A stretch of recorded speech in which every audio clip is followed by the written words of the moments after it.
And hello, everybody, and welcome to the Movie Pit podcast.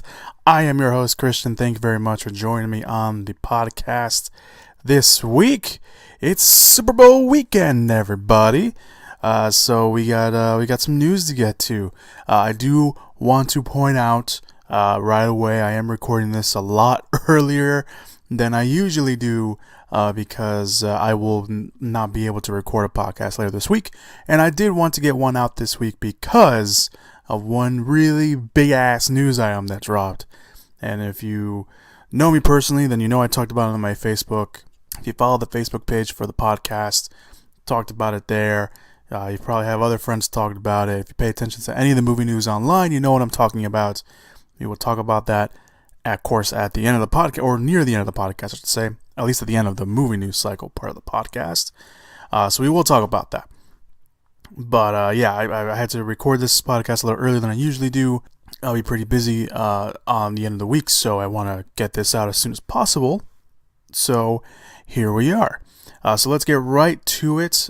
This isn't necessarily it is a news item, but it is something that I want to mention that happened after the podcast went up. John Hurt has passed away, and I am a huge fan of John Hurt and his work that he has done.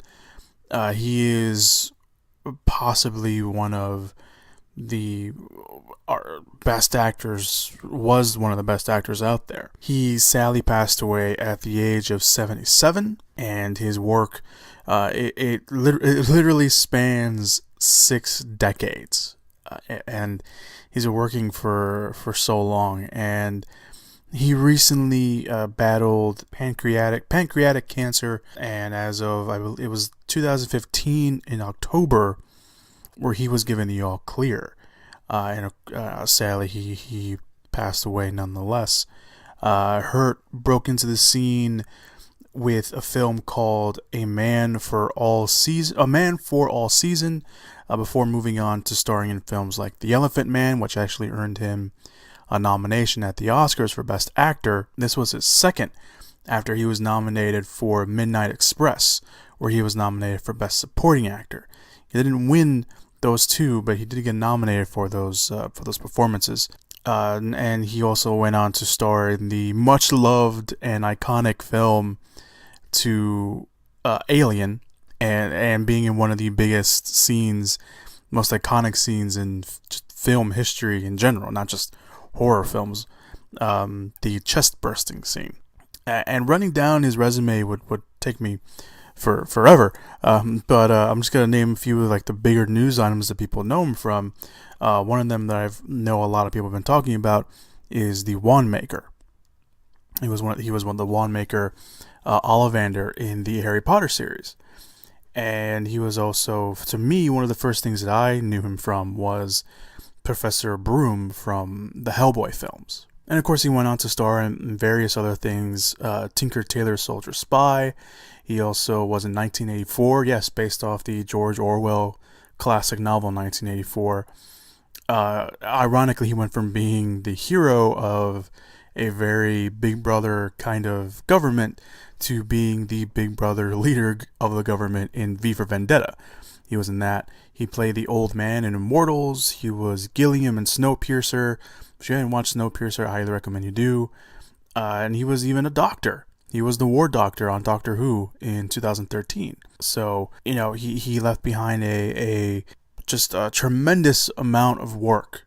And he still has some films left to be seen. He was recently in Jackie. He played the priest in that film. He had a small role, but he was there. He has other films like That Good Night, which is actually based off a play. He has a spy thriller called Damascus Cover.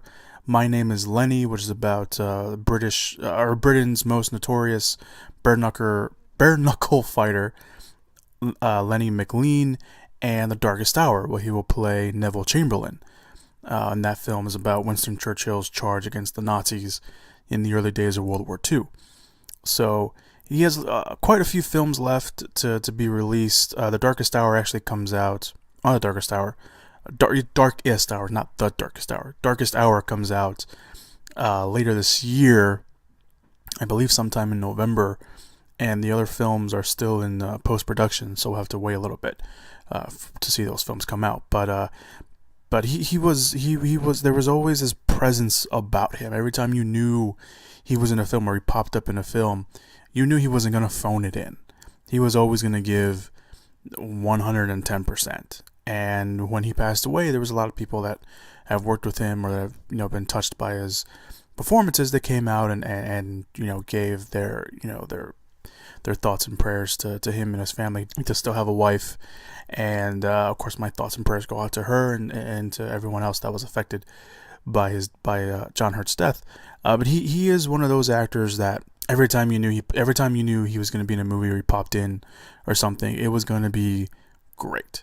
So if you haven't seen anything from John Hurt, not even his big genre stuff, if you haven't seen any of his other stuff, highly recommend you do. He's fantastic actor, and he will be missed. So I wanted to mention that because John Hurt was awesome. And let's move on to the movie news. One big movie news item came out after the podcast went up last week, which was that Millie Bobby Brown has joined the Godzilla sequel, Godzilla King of Monsters. Now, Millie Bobby Brown broke out into the scene for her performance as Eleven in the hit Netflix show Stranger Things. If you don't know who she was by name, now you know. And that fame pretty much made her kind of really a household name. If people don't know who Millie Bobby Brown is, they will definitely know now when they see Godzilla. The film will be directed by Michael Doug Hardy, who also co-wrote the script with his Krampus screenwriting partner Zach Shields. Godzilla sequel will be Millie Bobby Brown's first feature film, but she's pretty much shown that she is capable of handling big material, so she'll be running from one monster from another monster, so it should be interesting to see how that plays out. We don't know anything yet about the Godzilla King of Monsters sequel, other than it will lead into the Godzilla vs. King Kong film that's set to come out in 2020. So, obviously, when more information comes out on that, I will let you know. Alright, so let's move on to this week's news items. Some quick news bits to start off. Mission Impossible 6 will potentially start filming this year in Paris. Christopher McQuarrie will return to direct, with only, at the moment, Tom Cruise and Rebecca Ferguson officially set to return to star. However, I do see potentially Simon Pegg and Jeremy Renner coming back as well. So, keep an eye out on that as well. Denis Villeneuve will officially direct the Dune remake. Talked about this, I believe, early this month. There was reports that Denis Villeneuve, who directed Arrival and Sicario, he was in talks to direct the Dune remake, which is based off a classic sci-fi novel. If you don't know about that, looks like he will officially direct it now. He did talk about it before Arrival came out, that his dream project was to direct Dune. So there you go, kids. Just direct nothing but great movies, and you will get the movie you want to direct. So there you go.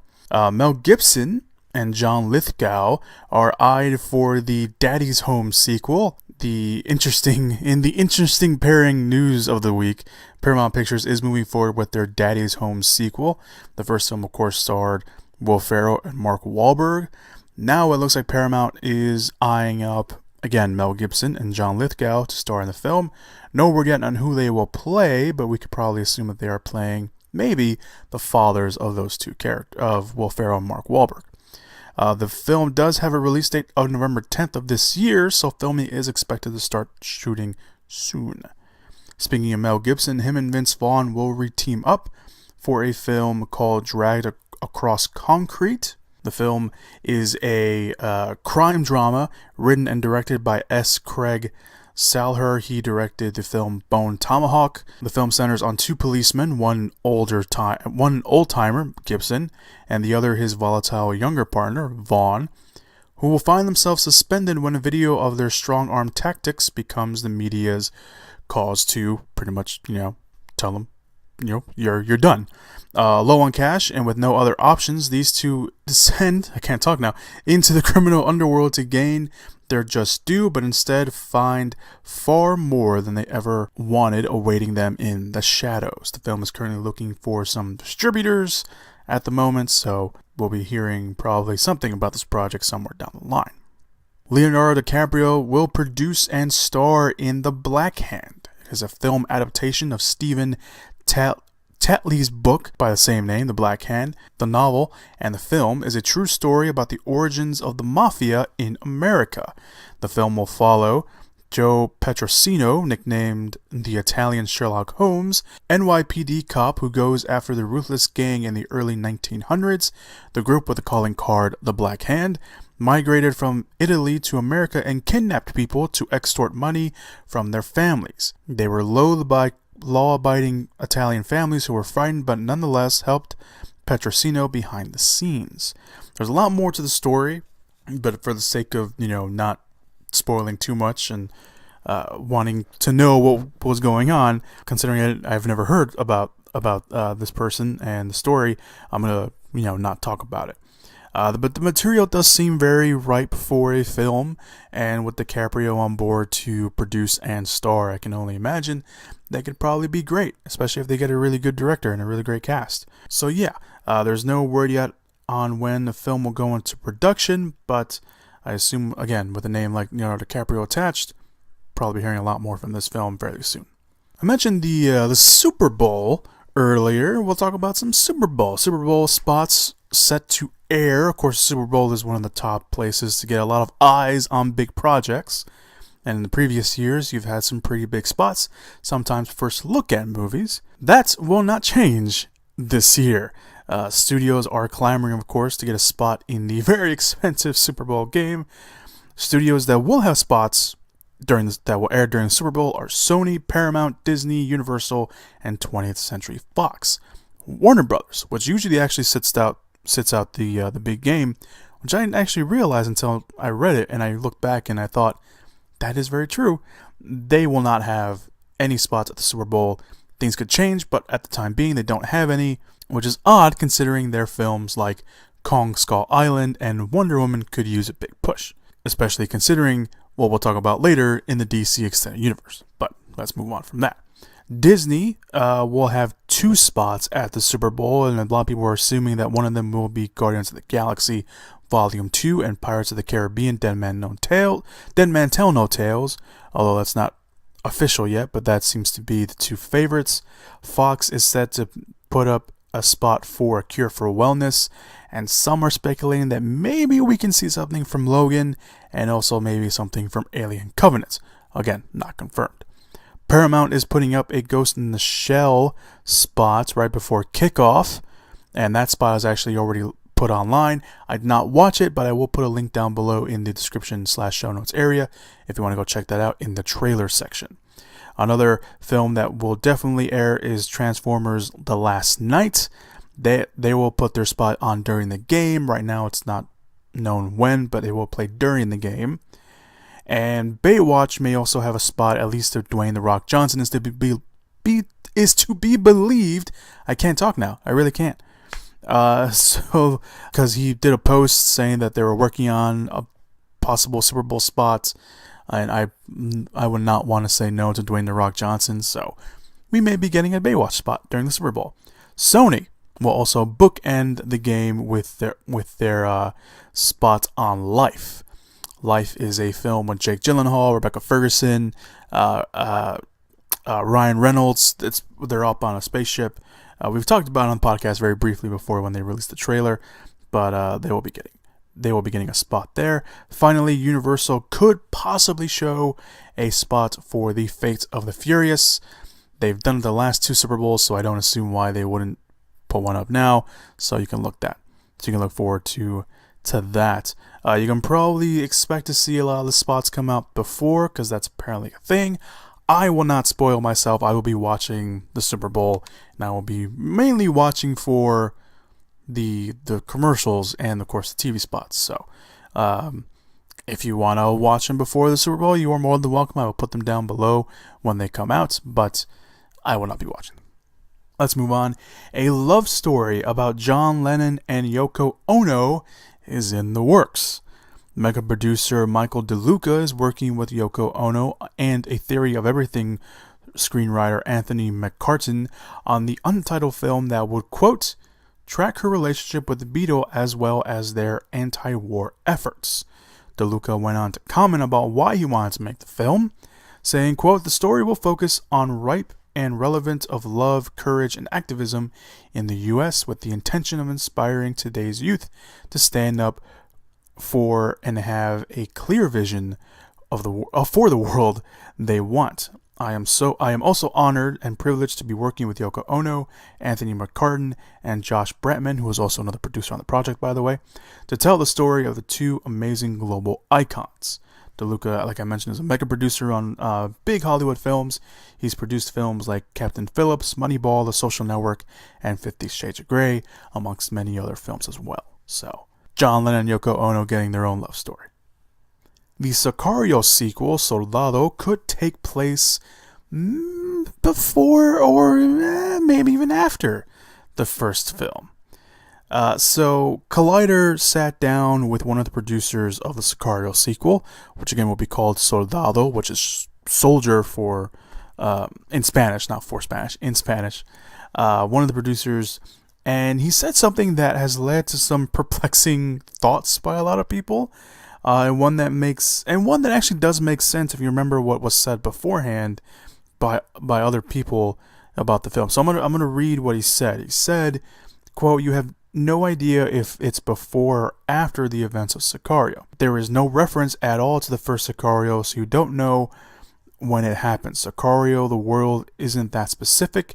It's just these characters, and frankly, we wanted the audience to experience the characters in real time rather than have an exposition dump saying, 'Meanwhile in Sicario.'" So I get it. And again, it goes along with some previous comments made before by the new director, which I didn't put down his name because I'm a dum-dum.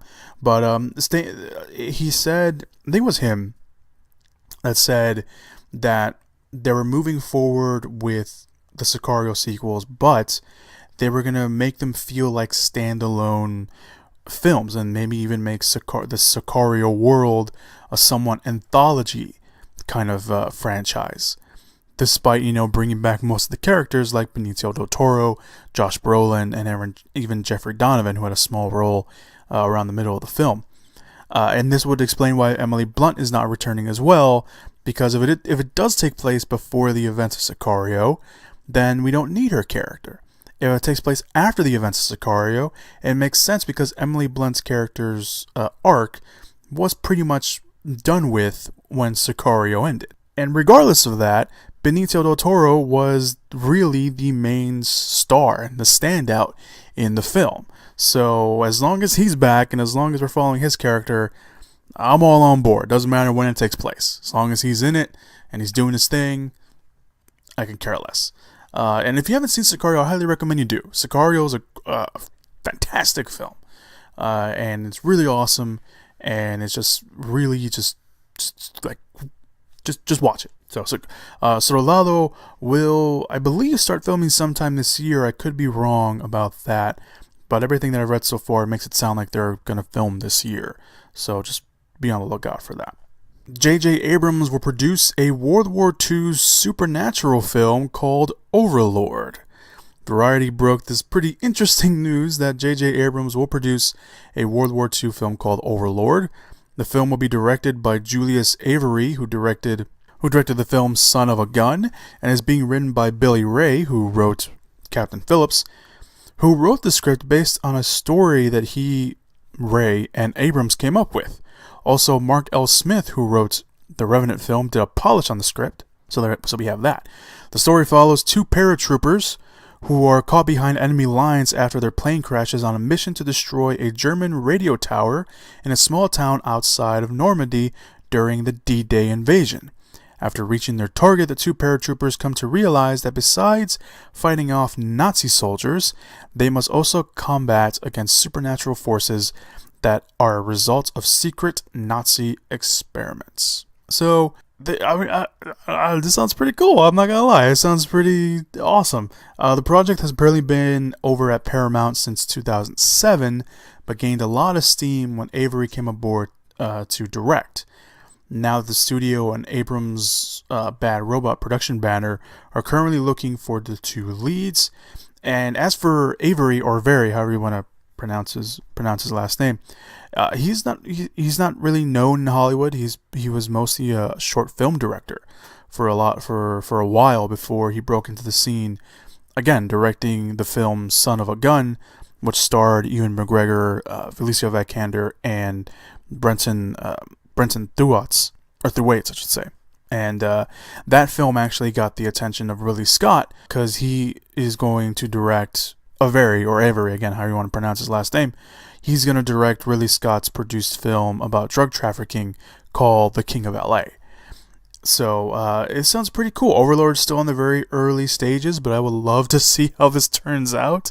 Hopefully it doesn't turn out too cheesy, because a lot of times, the whole secret Nazi experiment films kind of, aren't that great because they're like, that's a little bit over the top. But we'll see how we'll see how it is. But I'm interested in this for some reason. I don't know what it is. I'm interested. All right, so let's move on to our next news item. The Scarface remake is getting Diego Luna, but it loses its director in Antoine Fuqua. So the remake to Scarface, which would indeed a remake of a remake, has been in the works for a while. Yes, because Scarface, just in case you don't know yet, for some reason, is a remake. So if you say you don't like remakes, that's a lie, especially if you like Scarface. But anyway, the remake of Scarface has been in the works for a while, and last year the film got even closer when the director of Training Day and The Equalizer, Antoine Fuqua, became attached to direct. The film then moved forward because Terrence Winter, the writer of The Wolf on Wall Street, came on board to write the script. And the film will essentially pretty much take the basic premise. It's the immigrant coming to America and to, follow the American dream, and then he becomes a drug kingpin. However, instead of Miami, like the film that we all know, the Brian De Palma version, or even Chicago, which was the 1932 version of the film, and I also believe the book, could be wrong about that. This film will be set in Los Angeles, and will be a Mexican immigrant instead of a Cuban immigrant. But while the film got some good news, it also got some bad news. Fuqua dropped out of the director's chair due to his commitments on the sequel to The Equalizer, because Sony Pictures and Denzel wanted that to happen sooner rather than later, and Fuqua wanted to do Scarface, but he admitted that him and his team were having a tough time figuring out how to properly make the film work. And apparently, I guess it took too much time, because now Sony and Denzel have been saying, like, you got to do this first. So he is now left the director's chair, and Diego Luna has stepped in to be the lead. Now, Diego Luna, if you don't know names too well, he just recently starred in Rogue One, a Star Wars story. He was Cassius. And he's also been in a lot of other stuff.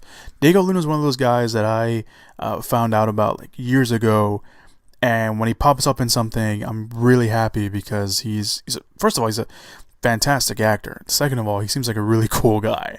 So he's been in films like Milk, Contraband, Elysium, which I think is one of the first things that a lot of people got to see him from. He was Matt Damon's friend. He was in the Ridiculous movie that was actually somewhat surprisingly good, Casa de Mi Padre, which is a movie by Will Ferrell, or with Will Ferrell in it, I should say. Made it sound like he directed it. He didn't direct it, but he was in it, and it's completely in Spanish, and Will Ferrell talks Spanish in the whole film. It's a ridiculous movie, but it's not that bad. It's cheesy good if you want to give it a glance. And he also did a voice in The Book of Life, which is a very great animated film. If you haven't seen it, The Book of Life, it deals with Day of the Dead, which is a very important subject to me. But yeah, so he was in that. He's also going to appear in another remake / sequel, Flatliners, that's set to come out later this year. But him joining Scarface it's pretty cool. I'm glad to see that Diego Luna is getting a lot more work, especially kind of a big project like this. Now, even though it's a remake, whatever. Again, Scarface, the one you all love, is already a remake, so don't give me any of that crap. It's great, so I can't wait to see what he does. Losing Antoine Fuqua, though, I think that's interesting, because I think Antoine Fuqua, he does bring a certain something to a film, and I think that his as much as the Equalizer was surprisingly a lot better than I thought it was going to be. I guess him going back, Fuqua going back to the Equalizer makes a lot of sense. But I would have loved to see what Fuqua would have done with Scarface. But we'll see what happens. All right. So before I get to the two big news items that I'm going to talk about, I do want to mention trailer talk. There was a new / final trailer released for Beauty and the Beast. It's pretty much the rundown of what Beauty and the Beast is. So if you've seen the animated film, like I assume many people have, you watch the trailer, you would not be surprised by some stuff. They do add some stuff in there, but I think for the moment, I think for the trailer in the film, it does look a lot like it's going to be what we've seen before. There's a lot of new footage in here. We see a lot more of the magical stuff. We see a lot more inside the castle. So it should be interesting to see how that turns out. I don't know. I'm not completely sold on. I haven't really been completely sold on a lot of the live action animations of everything. The only one I've seen is Maleficent. That's it. I didn't see. Was it Cinderella? I didn't watch Cinderella.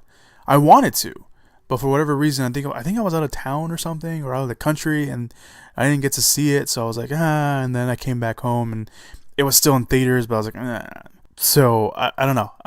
Beauty and the Beast is, to this day, still one of my favorites. If not, it's right up there. It's right up there with Lion King, my favorite Disney animated film. So I don't know how I feel about this. I like the casting of Emma Watson. I think Dan Stevens, who's playing the Beast, is a great actor, and even though he's going to be behind makeup most of the time, I like to see what he brings to that. Luke Evans as Gaston. It was an interesting casting, but I'm a huge fan of Luke Evans, so I'll be interested in seeing kind of what he does with that.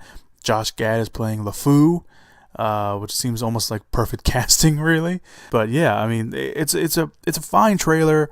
The production design looks amazing.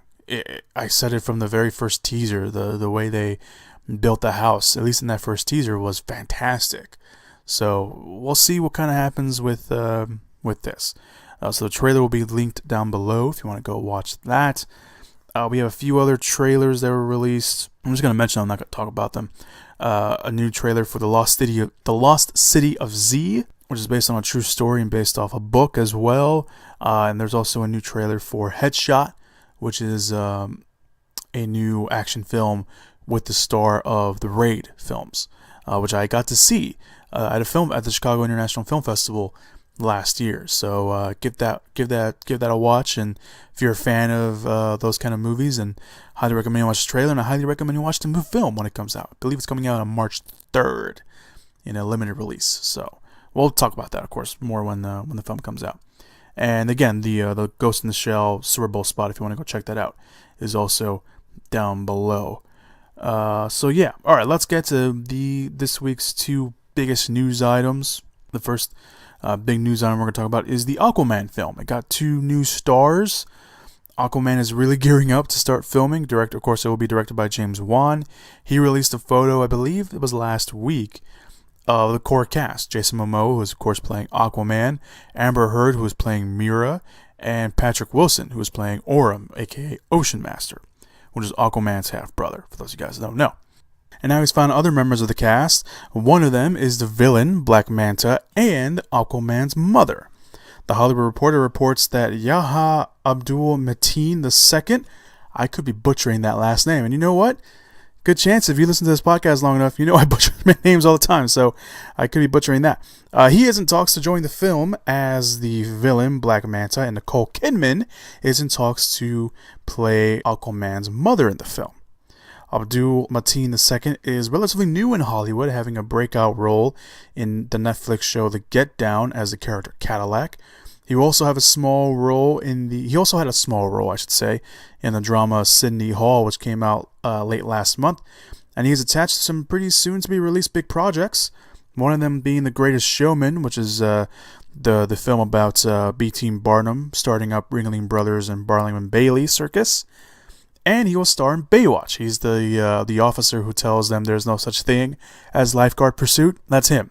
So he's playing Black Manta. And as for the as for the character, he's one of Aquaman's pretty much biggest foes in the comics, and him and Aquaman have a very big beef in the comics.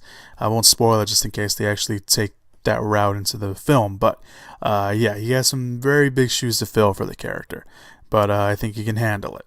From what I've heard about him, in the Get Down. I haven't seen the Get Down yet. That's something I want to get to, but it looks like he can handle himself with that. As for Nicole Kidman, of course, she's no stranger to comic book movies. She appeared in the Batman Forever film as Dr. Chase Meridian, but it looks like she could potentially come back with Aquaman. The Hollywood Reporter reports that Nicole Kidman was apparently James Wan's top choice to play the character, so we'll see what happens with that. As for her character, depending on kind of which version they go with, it should be interesting to see. The character's had some definite changes to her history along the years, so but we'll see what happens with that. Aquaman will also star William Dafoe as Volko. He's a scientist and advisor to Aquaman, and the film will start shooting in April for its October 5th, 2018 release. This is good news for Aquaman. It is, and it's pretty great. James Wan is finally beefing up the cast, and it should be interesting to see. We'll probably be getting a lot more casting updates soon. But I feel this news came out after our next news item, which is our final news item of the day. I feel like that was a way to being like, no, we're good. We're all good. Ben Affleck has left the director's chair of the Batman film. Say what? Come on! No! Son of a bitch! It's not too surprising. It's still bumming, but it's not too surprising. So let's wind the clocks back a little bit. Well, not necessarily the clocks, but let's just wind back the rage a little bit. Variety broke the news, and they released a statement that Ben Affleck made, which I will read from in a second, that he will not direct the film, but he will stay on as producer and star in the film. The report also notes that Affleck and the studio came to the decision together. So, let me just read off what the news items are, and then I'll get to my general reaction. So the statement released goes like this. Quote, "There are certain characters who hold special place in the hearts of millions. Performing this role demands focus, passion, and the very best performance I can give it. It has become clear that I cannot do both jobs to the level they require. Together with the studio, I have decided to find a partner in a director who can collaborate with me on this massive film. I am still in this, we are making it, but we are currently looking for a director. I remain extremely committed to this project and look forward to bringing this to life for the fans around the world." So, there have been rumblings. We've reported them here on the podcast and on the Facebook page. There have been rumblings that Ben Affleck may step down as a director. Those rumblings started when rumors started coming out when the film was supposedly being pushed forward for a while, because they were like, well, we want to get the Batman film out as soon as possible. But recently there have been rumors and rumblings that the film could be pushed back because the script wasn't ready. And even recently, Ben Affleck, really recently, I think last week or 2 weeks ago, Ben Affleck said that he was going to direct the film. Of course, obviously, things have changed. Not only that, Ben Affleck in the past has mentioned if the script, which he co-wrote with Jeff Johns, was very tough to crack, but he also said that if the script was not good or good enough, he would not direct, which of course a lot of fans are freaking out now. Going off that, on a separate report from the Hollywood Reporter, it says that both the studio and Affleck were unhappy with the script for weeks, and they even bought in Chris Terrio, who has worked with Ben Affleck on Argo, and even came in and did some rewrites for Justice League, is currently rewriting the script for Batman. Not only that, apparently, this is just speculation from a lot of outlets, that maybe the disappointing numbers of Live by Night affected the decision. Who knows if that's even real? I mean, the disappointing numbers of Live by Night are true, but who knows if that was the ultimate nail in the coffin. Now, despite all this, the optimist which is not that present in me, it's nice to see that Ben Affleck is still involved in the film as a producer and a star. Because, obviously, we know the track record of DC Entertainment and Warner Brothers when it comes to their DC properties. Now, Variety went on to report the studio is looking for a new director. One of them could be Matt Reeves, who directed Dawn of the Planet of the Apes and the upcoming War for the Planet of the Apes. Another possibility, according to Variety, is Matt Ross, who directed Captain Fantastic, which has earned, of course, Viggo Mortensen a Best Actor nomination for this year's Oscars. Nothing is official yet, but they are currently looking for a new director, and I doubt we'll hear anything soon, but I could be wrong. The only thing we know right now about Batman, or The Batman as it's currently titled, is that Joe Manganiello will play the villain Deathstroke, and that Jeremy Irons will return. Okay, so that's the news, at least at the time of this recording, unless something crazy happens in the next day or so. I mentioned very early that I am not surprised, not too surprising, but it is very bum-worthy news that this happened. First of all, what the fuck is going on at Warner Brothers and DC? Seriously. This isn't like, directors drop out all the time in projects, fine. DC has now lost, first of all, they have lost 3 directors on The Flash. They lost Ben Affleck. Ben Affleck, and this is something that I heard from someone I've mentioned previously on the podcast, John Campea, over at Collider Movie Talk. He mentioned this, and this is so true, because I've talked to people about this, and they have said stuff like this to me. DC is just going to shit. And you guys know I don't like swearing in the podcast, and I just swore in DC, and I'm pretty sure it's still coming. Anytime someone says the DC movies suck, or they're not good, yeah, but we got Ben Affleck directing the Batman film. Not anymore. Look, and this isn't me being a Marvel fanboy either, because everyone like, oh, you hate DC movies because you're a Marvel fanboy. No, I am a fan of film in general. I am a fan of comic book films in general. It can be Fox, it can be Sony, it can be Marvel, it can be Warner Brothers. Doesn't matter. It can be some independent company. As long as that movie is good, that's all I care about. This isn't a Marvel versus DC thing. If you want to take this as a Marvel versus DC thing, then you have to look at everything. You have to look at what's going on. Marvel has a very great track record. They have a better track record than DC. Granted, they have had years of experience, they have had years of building up the Marvel Cinematic Universe, while DC started with Man of Steel. And they've been trying to catch up. And you can say that is not the truth, but we all know it is. Because even though Marvel announces their whole lineup for the next 5-7 years or so, they're not reactionary like DC and Warner Brothers. Is there a reason why we should have a Gotham Sirens movie? No, there isn't. Is there a reason we should get a Suicide Squad sequel, even though it was panned by critics, but made a lot of money? Who knows? And the thing that really bugs me, the thing that...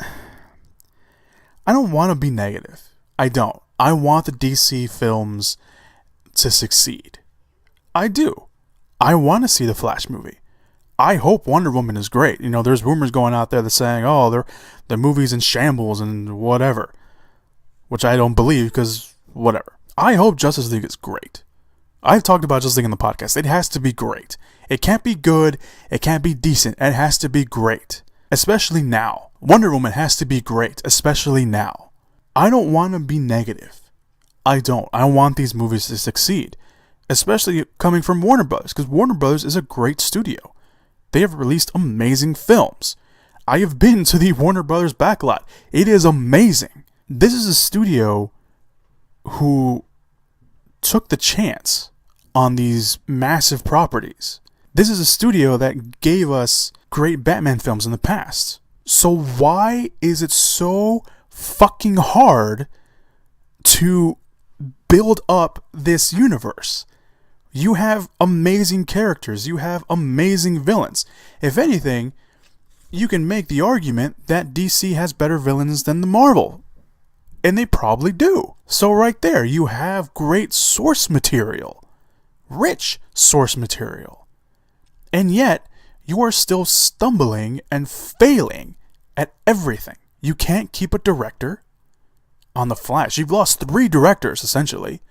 2 real officially, because the first pair of directors, Phil Lord and Chris Miller, didn't actually sign on to direct The Flash. They were just in talks to direct The Flash. I'm surprised James Wan hasn't dropped out at this point. Wonder Woman, you had problems finding a female director, but you got one. And now all these rumors are coming out that maybe it's in shambles, maybe it isn't, who knows? And now you have this. This isn't necessarily a problem of Ben Affleck leaving the director's chair, because again, this is something that's not too surprising, but more of a bumming out kind of style. You have a studio who, again, I was talking to a friend, is basically a chicken with its head cut off, running around trying to, save itself from the utter demise of what is coming. Now, I'm not saying that the DC films are going to fail, but if you look at the current situation and what they're doing, it really looks like they're gonna fail. And I don't want them to fail. I don't. I want there to be a saving grace. And for a lot of people, it was Ben Affleck directing the Batman film. Partially for me, it was also the Ben Affleck film. I was really putting my hopes up on Wonder Woman as well. Not gonna be like, oh, Wonder Woman, whatever. No. I mentioned this last time we talked about this. And I mentioned this when Rick Famuyiwa dropped out of The Flash. Wonder Woman, if it's great, if it's awesome the way it's been shown in the trailers, great.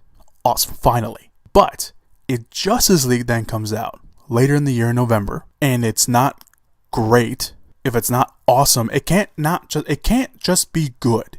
It can't just be decent. It has to be great. And anything, better than great. It can't just be, it's alright. It can't be decent. It can't be good. It has to be great.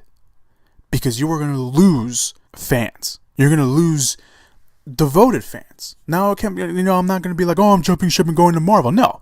Marvel's had their problems too. The thing about Marvel, though, is that they handle it a lot more smoother. So when they lose a director, it's not that big of a deal because everything is already planned out. As for Warner Bros. And DC, who the hell knows what they're doing?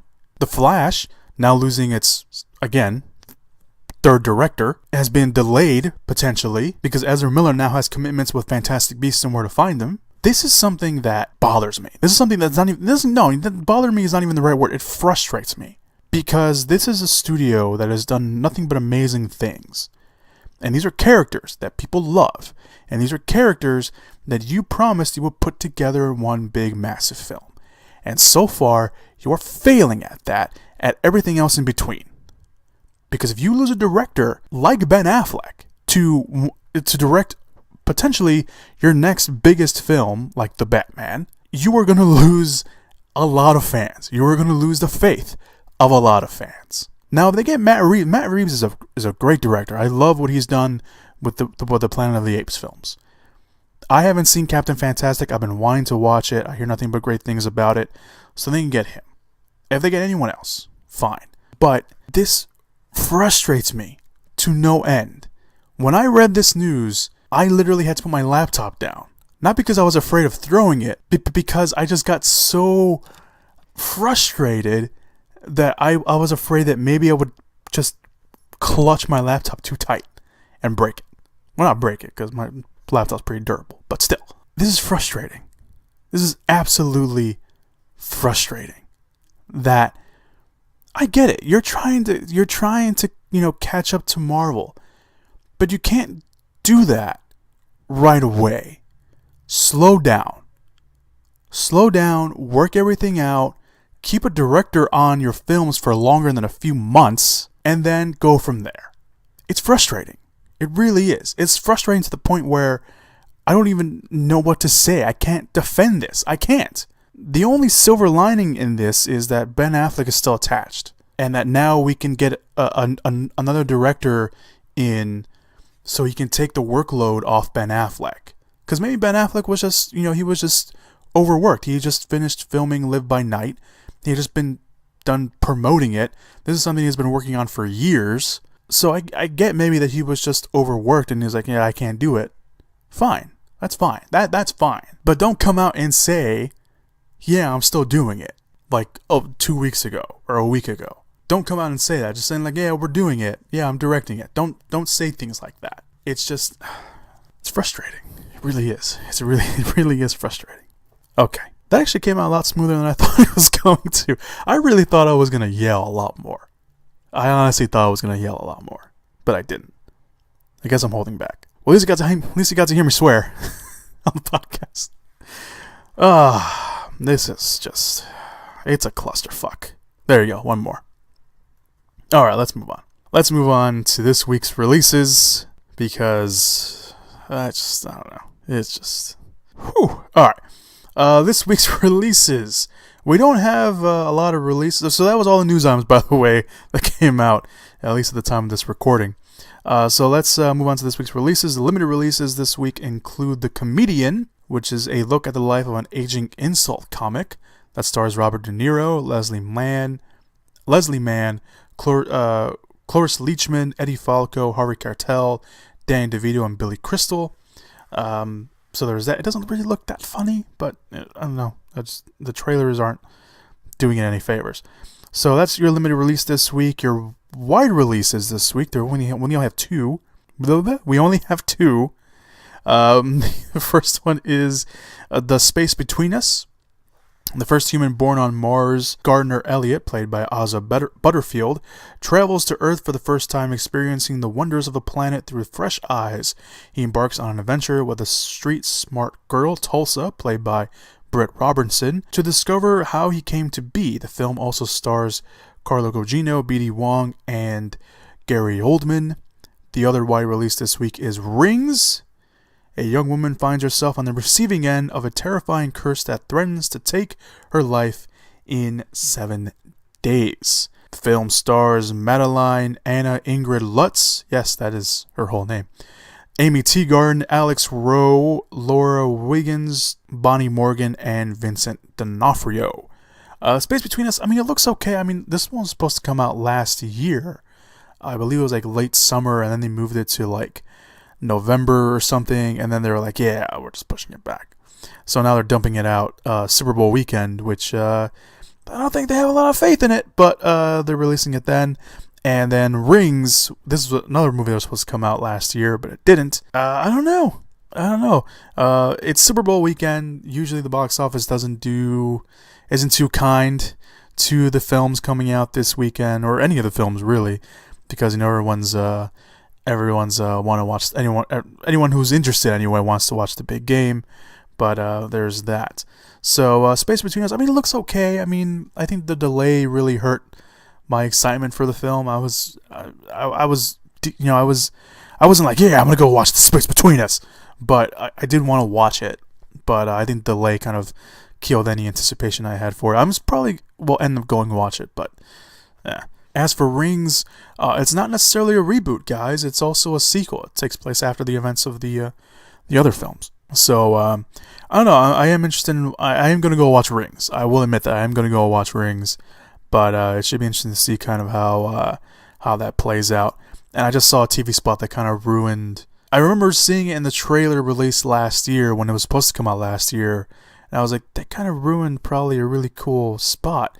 And then a TV spot that I just saw on TV kind of ruined it too, so I'm kind of upset about that a little bit. But yeah, there you go. Space Between Us, Rings are your wide releases, and The Comedian is your limited release this week.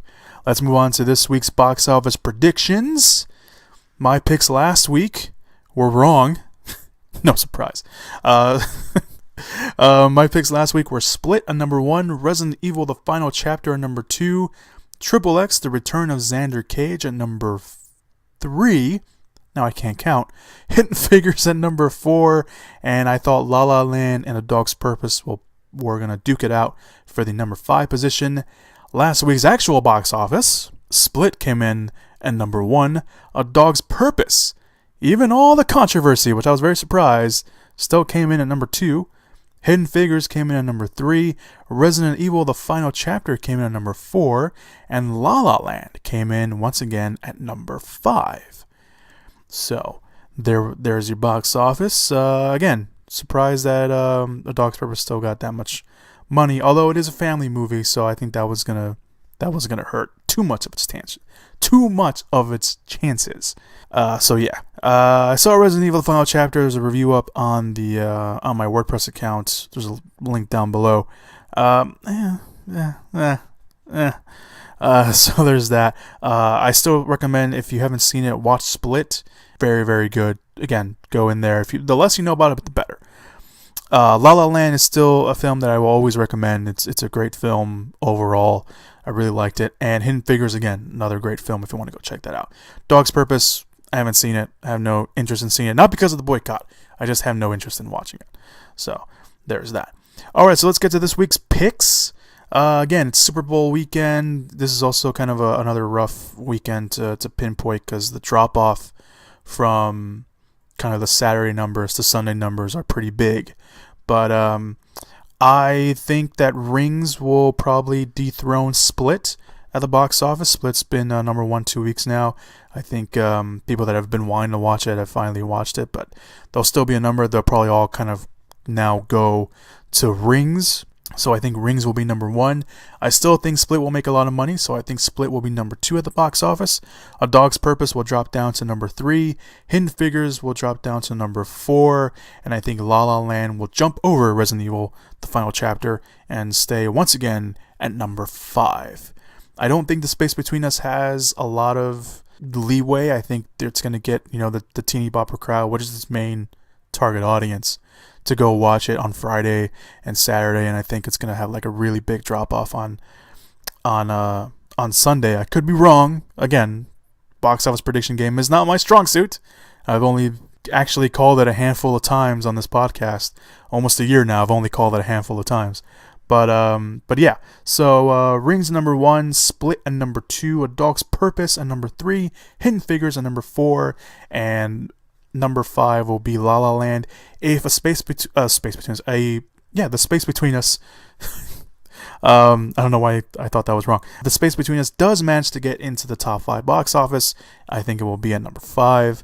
I don't think it has that strong of power to dethrone La La Land or Hidden Figures or even A Dog's Purpose. So that's just me. So those are my picks. All right, so guys, thank you guys so much for listening to this week's podcast. You guys have been great. Thank you guys so much. Hopefully you had fun listening, especially me ranting during the DC Extended Universe conversation. But yeah, so there's some links down below if you want to go check those out. Of course, the Facebook page where you guys can be up to date on your movie news and also get a special preview of what we're going to talk about here on the podcast. That is at facebook.com/themoviepit, facebook.com/moviepit. I said the earlier. It's just Movie Pit. So click the link down below and you'll go straight there. Also, you can go check out my written reviews page and more monthly previews, and also some opinion and editorial pieces will be coming up very soon. That's over at movieswithchris.wordpress.com, movieswithchris.wordpress.com. Again, link will be down below. You can also catch my Rings written review, will be up there over the weekend as well. Also down below are the trailers this week. Again, the Beauty and the Beast trailer, the Lost City of Z new trailer came out, a new Headshot trailer came out, and the Super Bowl spot for Ghost in the Shell. If you want to see that before the Super Bowl, the link will be down there as well. If any other trailers drop, I'll be sure to put them down below again, because this podcast is going up earlier than I thought it will, because I have some things to do this weekend. So there's that. There's also links down below to Collider. They had an interview, the interview with the Sicario sequel producer, I should say. It's part of a big interview they were doing with him, and he talked at length a lot more about some other projects he's producing. He talked about Splinter Cell. Tom Hardy's still attached to that film. He talked about the Highlander reboot / remake they're doing with the director of John Wick. And he also talked about Robin Hood Origins, which is a film that will star Kingsman the Secret Service star, Taron Egerton. So he talked about that. He talked about how they're going to do the action scenes in Robin Hood Origins with bow and arrows, kind of like John Wick. So that should be interesting. And speaking of John Wick, the Highlander sword play in the film will be very interesting as well, and be very John Wick-esque. So I don't know what that means, but he talks about it. The interviews are pretty great, so if you want to go check them out, links will be down below individually for that as well. Alright guys, thank you guys again. Finally, thank you guys so much for listening to the podcast this week. If you want to give me some feedback, you are more than welcome to. I would love to hear from you guys. Let me know what film you're watching for, if you're watching the Super Bowl, if you care at all. If you want to play along with the box office prediction games, you can. Just give me your picks down below and we'll see which one of us is right. So yeah, thank you guys so much, finally, once again, for listening to the podcast. You guys have been great. Have yourself a very fun, safe weekend. Go do something awesome. And as always, stay safe and go watch some movies. Whoop whoop! Yeah! Give it up! Movies!